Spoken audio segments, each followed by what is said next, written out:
Shalom Uvracha, une petite réflexion sur Parashat Pekoudé, en général, une réflexion sur les parachiotes que nous avons étudiés ces dernières semaines.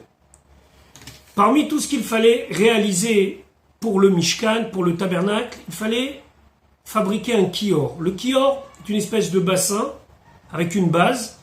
Le kior servait au lavage des mains et des pieds des kohanim, des prêtres.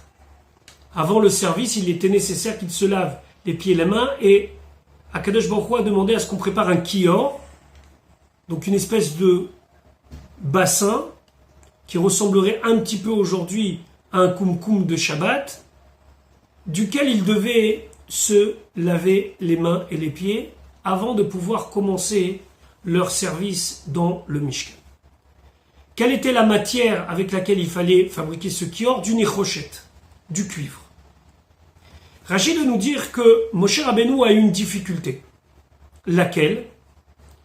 C'est que lorsque les femmes ont amené leurs dons, parmi tout ce qu'elles ont amené des miroirs. Les miroirs à l'époque, c'était une plaque de cuivre qui était polie, avec lesquelles les femmes pouvaient se regarder et se préparer, se faire belles.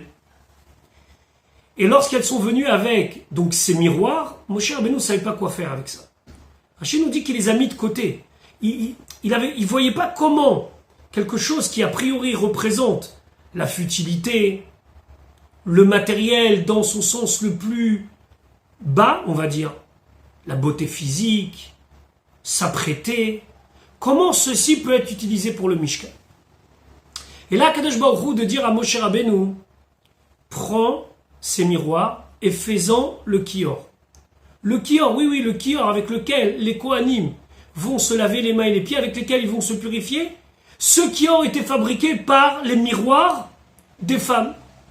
Donc Moshe Rabbeinu finalement n'avait pas compris l'utilisation, comment faire passer du matériel au spirituel, et là Akadosh Baruch Hu lui a dit, non, tu peux le faire, prends-le. Pourquoi? Le Midrash nous dit, et c'est amené dans Rashi, que les femmes en Égypte, alors que les maris rentraient très tard le soir, fatigués, épuisés, n'ont pas cessé de se préparer pour que leur mari puisse continuer à avoir plaisir de rentrer à la maison, avoir plaisir d'avoir une vie maritale.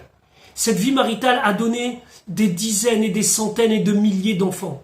Par le mérite, Nashim Tzadkaniot, de ces femmes qui étaient des Tzadkaniot, nous dit le Midrash, des femmes pieuses, qui ont tout fait pour que la vie du foyer reste une vie agréable, une vie dans laquelle elles se font belles, et ici il ne faut pas y voir quelque chose de antiféminisme, au contraire, être capable de ressentir combien Eshet Chai la Teret Barla, parce que ce n'était pas que l'utilisation du miroir, c'était toute l'ambiance de la maison, c'était tout le fait que dans la maison, on sentait que l'épouse était là pour consoler, pour aider, et surtout pour continuer le fait qu'on ait envie d'avoir une vie maritale, envie d'avoir une vie de famille, et ça passait par l'utilisation de ce miroir.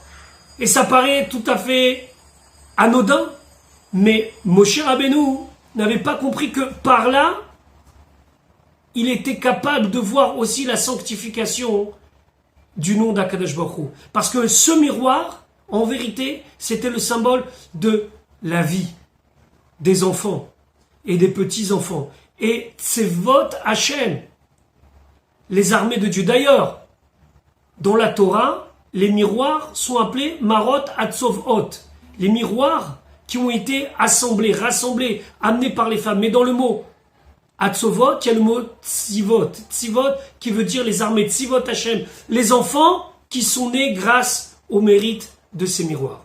Alors le rabbi nous amène plus loin dans la réflexion. Il nous dit finalement, est-ce qu'il existe une chose qui ne peut pas être utilisée pour la Kedusha? Eh ben non. Tout peut être utilisé par la Kedusha. Tout peut être utilisé pour la sainteté. Il suffit de savoir donner un sens à tout. Même ce qui pourrait paraître, et d'ailleurs dans certaines spiritualités, ou même dans certains courants du judaïsme, il n'y a pas plus bas qu'un miroir qui représente quelque chose de superficiel. alors le point est que c'est ce superficiel-là que l'on peut élever à la Kedusha. D'ailleurs, le rabbi insistait que pour les séminaires de jeunes filles, il était important qu'il y ait des miroirs dans les chambres.